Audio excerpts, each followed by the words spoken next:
চলো আজকে তোমাদের সাথে শেয়ার করে ফেলি আমার লাস্ট হেলিকপ্টার রাইডটা কেমন ছিল বাট নিচের শহরটাকে দেখা। হ্যালো অ্যান্ড আসসালামু আলাইকুম everyone, this is Shila and welcome to my page. So helicopter রাইডটা আমাদের সাডেন একটা রাইড ছিল, বিকজ আমাদের তেমন কোনো প্রিপ্ল্যান ছিল না। হঠাৎ চোখের সামনে একটা পেজ আসলো যারা হচ্ছে হেলিকপ্টার রাইড অর্গানাইজ করে থাকে। সো হঠাৎ করে তাদেরকে নক দিয়ে আমরা কনফার্ম করি যে আমরা হেলিকপ্টার রাইড করতে চাই। অ্যান্ড আমি তোমাদেরকে আমরা কোন পেজের মাধ্যমে এটা করেছি সেটা ডিটেলস আমি দিয়ে দিব। তো আমরা সকালে চলে গিয়েছিলাম, আমাদের রাইডিংয়ের টাইম ছিল হচ্ছে 10:30-তে। আমরা লেট করতে চাইনি, তো আমরা একদম টাইম মতো ওইখানে পৌঁছে যাই। অ্যাট ফার্স্ট আমাদের একটু ঝামেলা হচ্ছিল আমরা একটু লোকেশনটা খুঁজে পেতে, কজ এটা পূর্বাচলে ছিল। তারপর আমরা ওদের সাথে কন্ট্যাক্ট করলাম, তারা আমাদেরকে এসে পিক করে অ্যান্ড আমরা পৌঁছে যাই। তো এখানে পৌঁছে যাওয়ার পরে আমরা ওয়েট করছিলাম, কজ ওই দিন হচ্ছে অনেকগুলো ফ্যামিলি, অলমোস্ট 14 ফ্যামিলিস হচ্ছে রাইড করতে চেয়েছিল। আর আমরা যেহেতু লং রাইড নিয়েছিলাম, অলমোস্ট 15 মিনিট রাইড নিয়েছিলাম, তাই আমাদের রাইডটা ছিল সব একদম শেষে। তো আর বাকি সবাই নিয়েছিল 5 মিনিট করে। তো এখানে আমরা ওয়েট করছিলাম, তখন কিছু ডগসের বেবিজ দেখেছিলাম অ্যান্ড আমরা অনেক হ্যাপি হয়ে গিয়েছিলাম।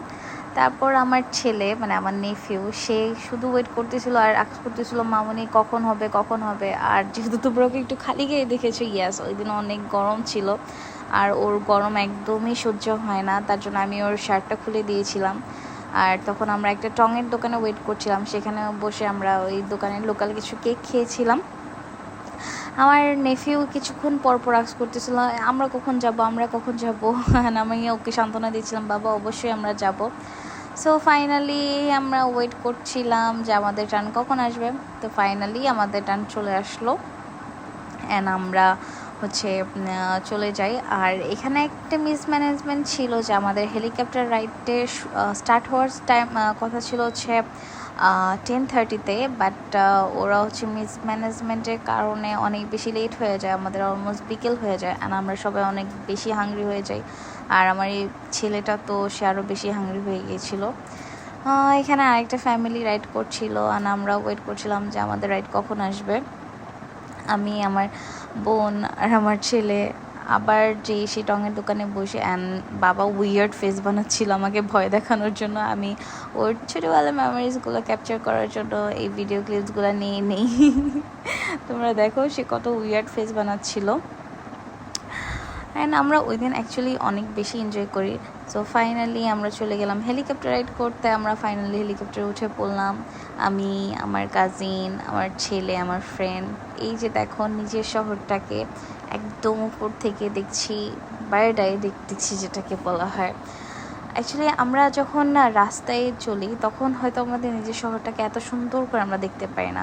যখন আমরা হচ্ছে প্লেন বা হেলিকপ্টার রাইড করি তখনই আমরা দেখতে পারি যে আমাদের দেশটা কত বেশি সুন্দর। সো আমরা 15 মিনিটের মধ্যে পৌঁছে গেলাম হযরত শাহজালাল আন্তর্জাতিক বিমানবন্দরে।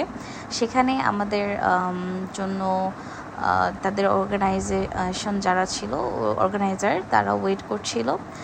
অ্যান্ড আমরা হচ্ছে হেলিপ্যাডে যে আলহামদুলিল্লাহ একদম ঠিক মতো নেমে যাই, আমাদের কোনো অসুবিধা হয়নি। আমাদের জাস্ট মন খারাপ হচ্ছিল যে এত ফাস্ট কীভাবে শেষ হয়ে গেছে জার্নিটা, কজ আমরা চাচ্ছিলাম না এটা কোনোভাবে শেষ হোক, আমরা আরও রাইড নিতে চাচ্ছিলাম। তবে ইনশাল্লাহ ইন ফিউচার যদি আল্লাহ বাঁচিয়ে রাখে অবশ্যই আরও কোনো রাইড হবে। অ্যান্ড আমরা আলহামদুলিল্লাহ সেফলি নেমে পড়েছিলাম। আর হ্যাঁ, এই হেলিকপ্টার ছিল বসুন্ধরা গ্রুপের। যেহেতু আমি তোমাদেরকে বলেছি যে আমি হচ্ছে হেলিকপ্টারের পেজ লিঙ্কটা তোমাদেরকে দিয়ে দিব, সো তোমরাও যদি মনে হয় যে তোমরাও জয় রাইড করবে তোমরা অবশ্যই করতে পারবে। তারপর আমার ছেলে হচ্ছে পাইলটের সাথে কথা বলছিল, সে বলতেছিল যে সেও হেলিকপ্টার রাইড করতে চায়। দেন পাইলট ওয়াজ সো কাইন্ড, সে বলছিল অবশ্যই ইনশাল্লাহ ওয়ান ডে ইউ ক্যান। তো কথা শেষ করে আমরা আবার কিছু ছবি তুলছিলাম অ্যান্ড ওয়েট করছিলাম। দেন আমরা হচ্ছে কারে উঠে যাই, এটাও বসুন্ধরা গ্রুপেরই ছিল। তারপর উঠে যাচ্ছিলাম আর আমার ছেলে একদম পিছনে বসেছিল। তখন আমরা কথা বলছিলাম যে আমরা যেহেতু হাংরি তো কোথায় যাব খেতে, অ্যান্ড সেটাও একটা সাডেন প্ল্যান ছিল। তো আমরা যখন যাচ্ছিলাম তখন এই প্লেনগুলো দেখতে পেলাম যে এই প্লেনগুলো এক সময় পুরা আকাশ জুড়ে ঘুরে বেরিয়েছে, আর এখন তারা অকেজো হয়ে গিয়েছে মেবি। আর এই প্লেনগুলো অনেক বেশি স্মৃতি বহন করে, যে এক সময় দাপট করে বেরিয়েছিল। আর এখানে আমি আমার ছেলেকে আস্ক করতেছিলাম যে বাবা কী খাবে, তার একটাই খুব বেশি পছন্দ, সেটা হচ্ছে ফ্রেঞ্চ ফ্রাইজ। সো আমরা হচ্ছে আমাদের ড্রাইভারকে কল দিয়ে দিই, ড্রাইভার আসে, দেন আমরা বের হয়ে উত্তরা চলে যাই। উত্তরা যেয়ে আমরা আমাদের লাঞ্চ করে নিই। এখানে আমরা প্লেটার্স নিয়েছিলাম, আর অ্যাট লাস্টে আমি আমার বাবুকে হচ্ছে আইসক্রিম খাইয়ে দিয়েছিলাম, তার চকলেট ফ্লেভার পছন্দ। এই পর্যন্তই থাকুক। Thank you everyone.